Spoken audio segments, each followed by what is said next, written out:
टुमकुरू ज़िले में एक 61 साला मंदिर के पुजारी ने एक इश्तिहार जारी किया कि वो अपनी मर्ज़ी से इस्लाम कबूल कर रहे हैं और इस बयान ने सीनियर सियासी रहनुमाओं और बुज़ुर्गों समेत हर किसी के बीच हलचल मचा दी। लेकिन इससे पहले कि ये फ़िरक़ा वाराना मसले में तब्दील हो, पुजारी ने हफ्ते के रोज़ अपना दावा वापस ले लिया।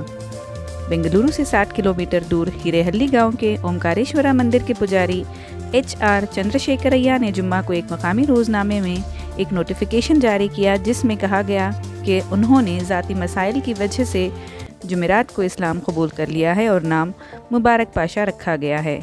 इसके अलावा मस्जिद में नमाज अदा करने की तस्वीर जल्द ही सोशल मीडिया पर वायरल हो गईं।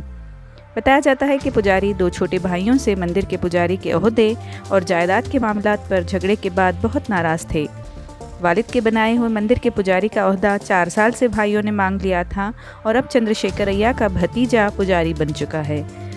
इस खबर के फैलते ही बीजेपी लीडर और साबिक वज़ीर सोगडू शिवन्ना ने चंद्रशेखरैया से मुलाकात की। इस बातचीत में चंद्रशेखरैया ने कहा कि मुझे मुसलमानों का जनाजा अदा करने का तरीक़ा बहुत पसंद है और इसीलिए मैं मुसलमान बनना चाहता था। मैंने एक मुकामी अखबार को इत्तला ज़रूर दी थी, लेकिन मैंने इस्लाम कबूल नहीं किया।